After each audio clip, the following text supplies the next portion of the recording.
too much in the all-important points. Yes, again, maybe it needs to be looking behind him. 13-second gap between himself and Thierry Neuville in third. It's not so big. I think we need to go still 100%, you know, be concentrated and not to make a mistake, because if you make a mistake then you can lose everything.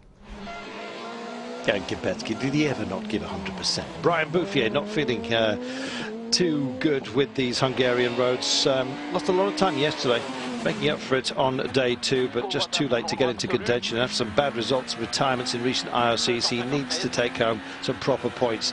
Bouffier just 0.2 further behind Kopecky, and yes, 4th fastest through the stage on his Peugeot France 207 S2000. Ce matin c'était un petit peu mieux, c'est loin d'être encore ça, mais bon, il y a du positif, ça c'est sûr. On a pu. Well, the morning was better. We weren't 100%. That's for sure now. We have to improve, but I'm feeling much better on the roads. He did drive through that last one with a puncture, incidentally. So 3 stages down, 3 to go after the all-important service park stop. The top 4 drivers all able to catch each other and move up a place. Can they all keep their nerve and see it through to the end? That's how they're standing, with Mikkelsen 18.8 ahead of Kopecky. Neuville now at 32.5, with Loix on the drift down to 48 or so. As the rest of them, after Bouffier in 5th, a minute and 40 down, we will have the final stages of day 2 after this short break. Stay with us.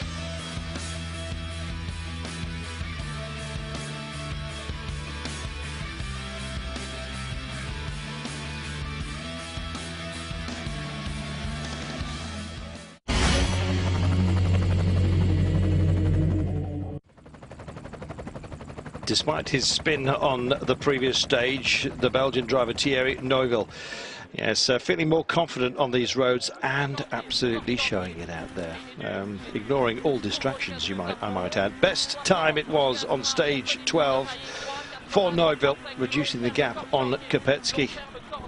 Now 8 seconds off the Czech driver, and a spectacular finale in the offing.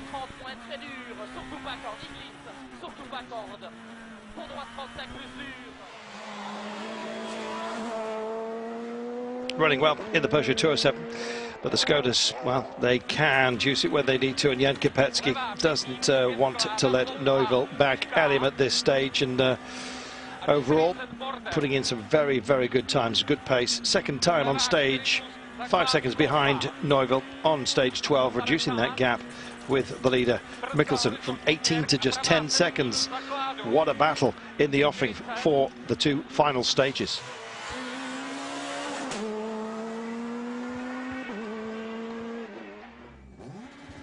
And what about Andreas Mikkelsen? What's gone wrong? Well, I can tell you, he lost control on a patch of gravel at high speed, hit a tree, was knocked into the road, so the stage was temporarily halted in order for the instruction to be removed. The rear right of Mikkelsen's car bore the brunt of the impact, but the driver was able to continue for a short distance and get off the road. The crew uninjured, but what a shame.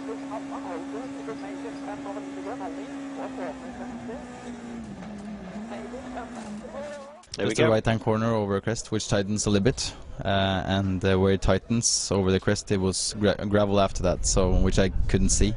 So when I came over the crest, it was no grip at all, and I just slid off the road basically, flat on 5th or 6th gear. So it could have ended really, really bad. So I think we were really lucky. The state of the car is it's all pushed in just behind my seat, so you know, really lucky with that. But I managed to drive a little bit more, so I could drive out of stage. But then we just parked up because it's no way we could finish the 2 last stages. After Mikkelsen's crash, Kopecky taking the lead for the second time of this last loop. Kopecky finishing behind Neuville. The gap continuing to be reduced between the 2 drivers, 8.1 seconds separating them. The IRC has produced some thrillers this season, and this is yet another one.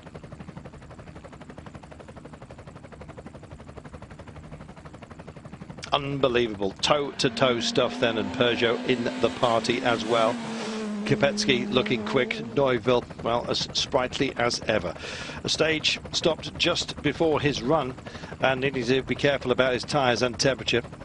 Starting with cold tyres though, taking it careful for the opening kilometres of the stage. That his handicap, but nothing could stop Neuville taking another stage win. Unbelievable in the circumstances. Continuing to put pressure on Kopecky now for the leadership.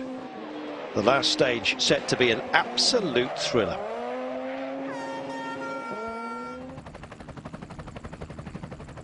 Suspense then as we entered stage 14. Big battle between Kopecky and Neuville, and it's Kopecky starting second on the day before Neuville. So when he arrived, he didn't know how this was going to pan out, and logically waited to see what the Belgian driver was going to do. So some nervous moments, and incredible. 8/10, Kopecky winning this rally.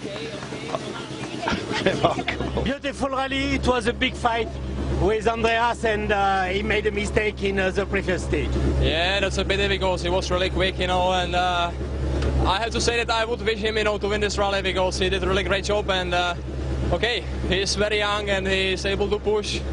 Maybe I'm a little bit older, so I have to think a little bit, you know, where I can go for that, where not. And okay, now we need to wait for Thierry because this stage was now very tricky. It was a lot of loose gravel and few parts were very slippy. You won't believe the gap. 8/10 of a second. Neuville knew he had to push hard to take the lead. 8 seconds between him and Kopecky before the last stage. Well, it was possible to do. Neuville taking all the risks possible out there, but it just wasn't enough. 8/10 overall and second place. Goodness gracious.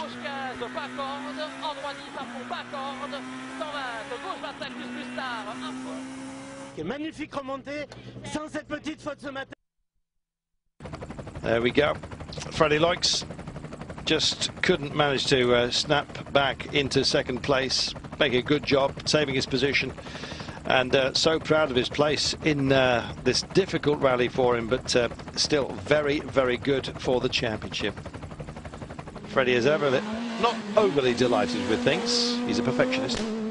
I'm not happy with my third place. It's maybe strange to say, but yes, I wasn't there all the weekend. My speed was not good enough to fight with the first 2-3 cars, and this today after the first service I said to my engineer, I'm going to keep that speed, I'm not going to push harder, and maybe on the end of the day I will be on the podium if I'm lucky. So I think I'm lucky. Brian Bouffier finishes the rally better than he started it, more confident, succeeds to take pleasure on these difficult roads. Times getting better and better, and the settings of the car finally coming to him. Using the afternoon as training really to improve on these kinds of roads and kind of wire it into his mind for next time. San Remo, of course, beckoning, and of course don't forget Scotland coming up.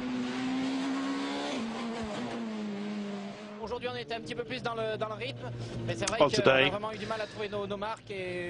it was difficult to find my marks out there. It certainly wasn't easy out there, but it's like that, and you know, we'll come back again. Hermann Junior Gasner of Germany in the Skoda Fabia, an incredible result for him. Started the rally 13th overall, climbing to 12th on stage 2, 11th on 3, finished the day 9th overall, and on day 2 continued his progress, climbing to 5th after 6 stages of the day, and took pleasure on the roads here. Fabulous that we can appreciate finding a new name to conjure with. Second victory in a row for Kopecky after his home rally in the Czech Republic.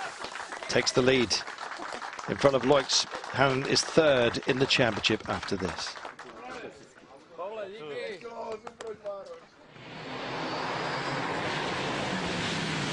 After a perfect day yesterday, Aschenberger, yes, continues his domination of the production class in his Lancer Evo 9. Continued to collect best times, 5 today out of 6 stages, and of course consolidating his lead. Just wasn't under threat. Simply a class apart for the Rally Art man. Staying with Rally Art, Beppo Urac. Yes, didn't manage to reach Aschenberger's time for victory, but collecting stages as well on occasion. Second place behind his compatriot, except for stage 12, where he finished uniquely in front of him. David Potka, after losing his second place on stage 7 yesterday, he underscored his class with a podium finish until the end of the rally. Third time from stage 11 and 14. Good progress for Bodka.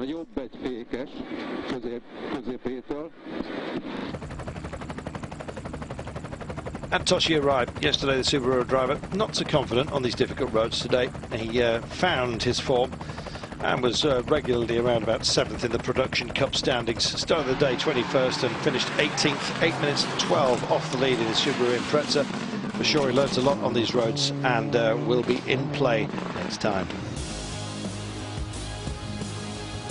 That's how the production boys finished Aschenberger. It was a completely dominant performance. If the big boys at IRC were close, they were a country mile apart in the production class. What about the two-wheel drive boys? Well, 5-stage wins today for the Italian Stefano Albertini on 6 stages. His efforts paid in stage 11, where he took the lead by 4.7 over Crozier. Kept that until the end of the rally and won it. Main rival Rao in the championship, so big points here. Crozier, local driver, leading the category on the first day after 3 wins. Albertini, of course, just kept snapping at his heels, and he finished second, 19.1 seconds down in the end. On the Renault 3 clear was Jean-Michel Roux, as opposed to Crozier's Citroën DS3. Yes, the Renault Clio R3 is looking good in the hands of Albertini and in Rao. And the two-wheel drive championship leader in front of Albertini. Main problem was on stage 9. A lot of gravel sent him off-road and broke his left rear and had to do 2 other stages on 3 wheels. He fell from 4th to 8th overall, but it was a remarkable performance. With Latvalas crash, he took 7th, which, yeah, well, all credit to him. And what about Voikonyi? Yeah, so finishing top Honda on the rally after Lavai's crash on stage 14, finishes 5th, the 4th placed Hungarian driver in the class.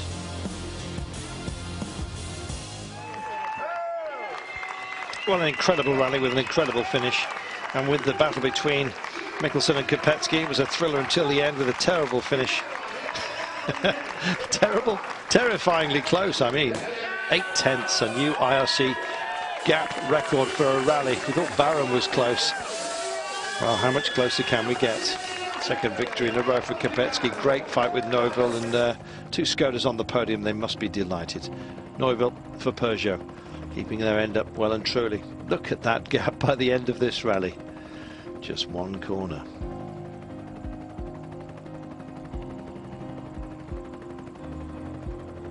So what does it mean for the drivers' standings?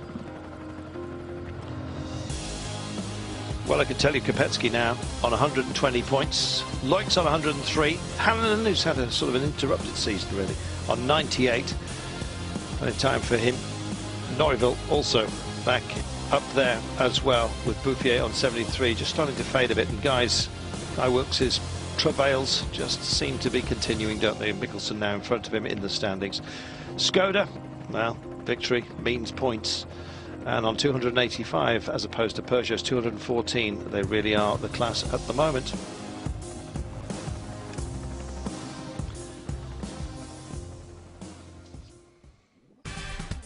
So what about next time? We're off to San Remo. What a gorgeous place it is.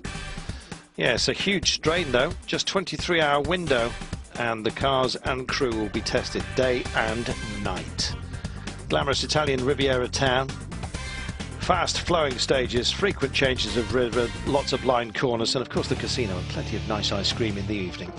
Yes, don't miss the review of this rally, the Canon Mecsek Rallye, and of course you can follow news about the IRC on your iPhone application should you download it and enjoy. So I'm Carlton Kirby. We'll see you next week. The 53rd San Remo Rally it will be. Looking forward to it. For now though, it's bye-bye.